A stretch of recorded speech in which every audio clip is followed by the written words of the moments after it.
Hello all, welcome to Gurukul CAT 100 series, a series designed to take you from your study room to your corporate boardroom. I am Deepak Nemani and this is Daily Quant with Deepak.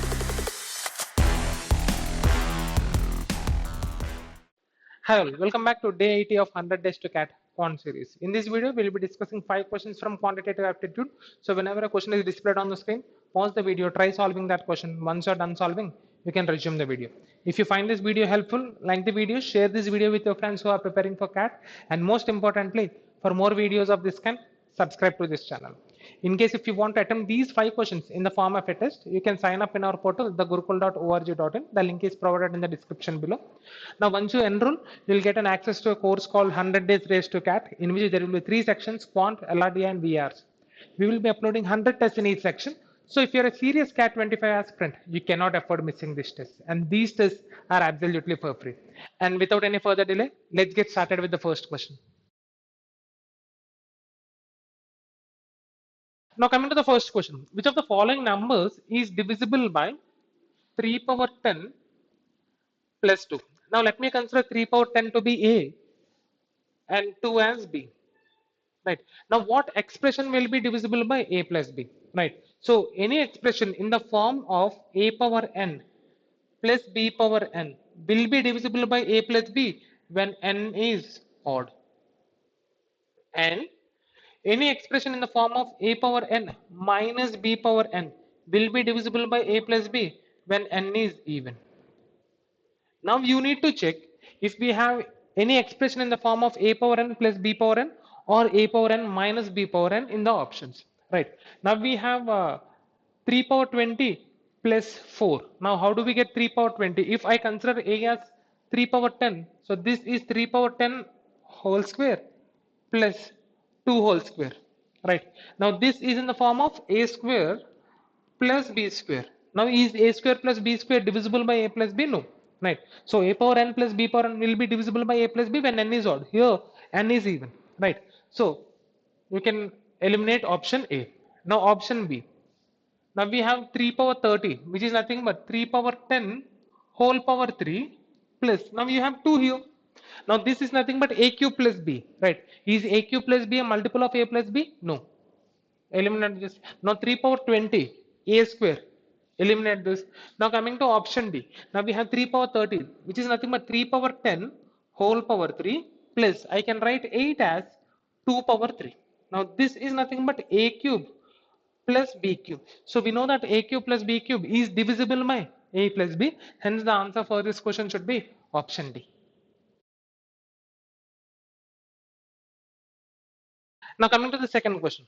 The remainder when 11 power 1011 plus 1011 power 11 is divided by 9 is. Right. So first let me consider 11 power 1011 and let's check what is the remainder when this is divided by 9. By 9. Now what is the remainder when 11 divided by 9? 2. So we have 2 power 1011 by 9. Now is there any number which is in powers of 2 closest to 9? Yes, 8. Right. Now 2 cube is 8 and let us write this in the form of 2 power 3 whole power something into 2 power something. Right. And we also know that 1011 is divisible by 3. Now 1011 when divided by 3 you will get 337. Right, 337. So I can write 2 power 1011 as 2 power 3 whole power 337 divided by 9. Now 8 divided by 9, the remainder could be 8 or minus 1 in the case of negative remainder. Right. Now remainder is minus 1 power 337, which is odd. So this should be minus 1. Right. So from 11 power 1011 you have minus 1 as the remainder plus 1011 power 11. Right. Now 1011 is nothing but 3 into 337 whole power 11. Now this is nothing but 3 power 11 into 337 power 11. Now what would be the remainder when this is divided by 9? 0, because 3 power 11 is a multiple of 9. Right. So remainder is 0. So minus 1 plus 0. The final remainder has to be minus 1, which is a negative remainder, right? Now, since all the numbers are positive, how can we convert negative remainder to positive remainder? All you need to do is you need to add the divisor plus 9. So minus 1 plus 9, 8 is the remainder when 11 power 1011 plus 1011 power 11 when divided by 9.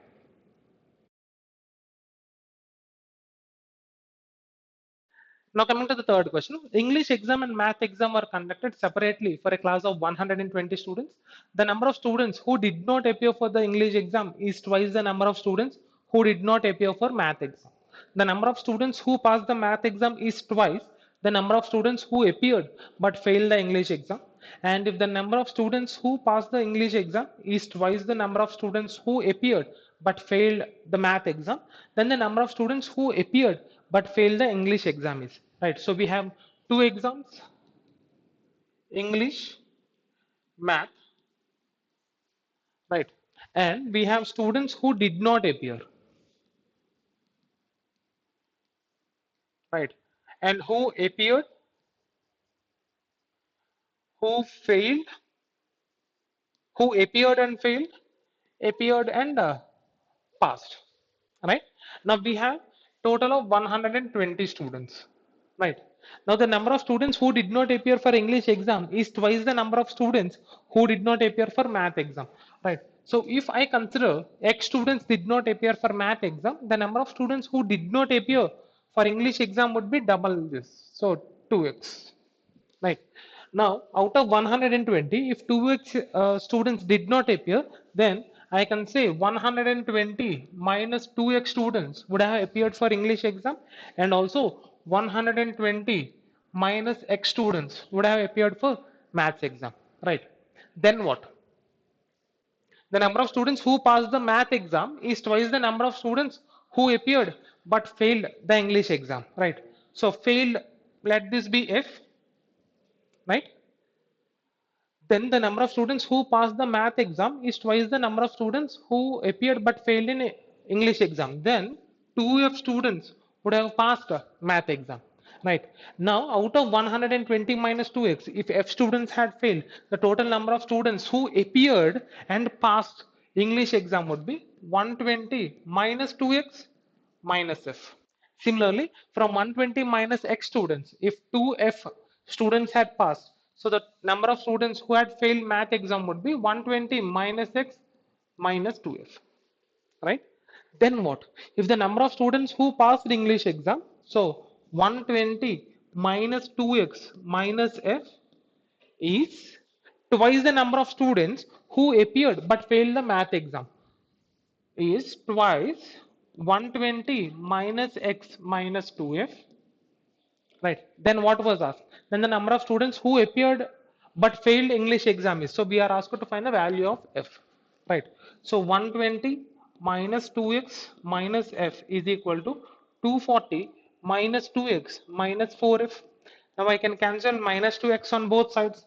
Then shifting 120 from left hand side to right hand side, that becomes minus 120. 240 minus 120 is 120. Then plus 4F minus F, 3F. So 3F is equal to 120 or F is equal to 40. So 40 students had failed in the English exam.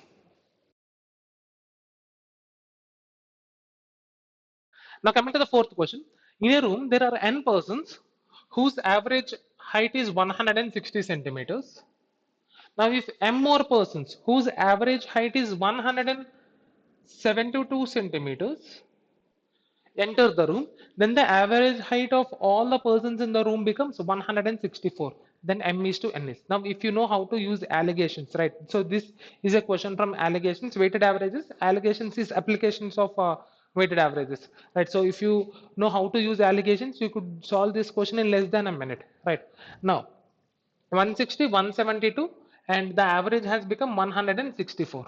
Now all you need to do is you need to find the difference between these two. 172 minus 164, 8. 164 minus 160 is 4. So the ratio is 2 is to 1. Now what is 2 is to 1? N is to M is 2 is to 1. But what was asked? We are asked to find M is to N. So 1 is to 2. Option A should be the answer to this question.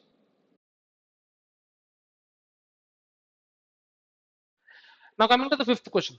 In an examination, there are 100 questions divided into 3 groups A, B and C, such that each group contains at least one question. Each question in group A carries 1 mark, in group B carries 2 marks, and in group C carries 3 marks. It is known that the question in group A together carry at least 60% of the total marks. If group B contains 23 questions, how many questions are there in group C? So we have 3 groups A, B and C. So in group A, each question carries 1 mark, B 2 marks, C 3 marks. Right. Now it is given that there are 23 questions in group B and the total number of questions to be 100. So let me consider that there are A questions in group A and C questions in group C. So total should be 100. So that implies A plus C is equal to 100 minus 23, 77. Done. And it is also mentioned that in group A together, all the questions in group A together carry at least 60% of the total marks, right? So there are A questions in group A, each question carries 1 mark.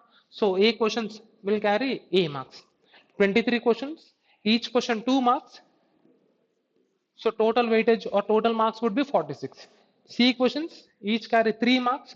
So total 3C, right? And group A carry at least 60% of the total marks. So A by total marks, A plus 46 plus 3C should be equal to 60%. Fraction equivalent is 3 by 5. So 5A is equal to 3A plus 46 into 3, 138 plus 9C, or 2A is equal to, sorry, it should be greater than or equal to 60%, my bad. Greater than or equal to 60%. Now this should be greater than or equal to 138 plus 9C.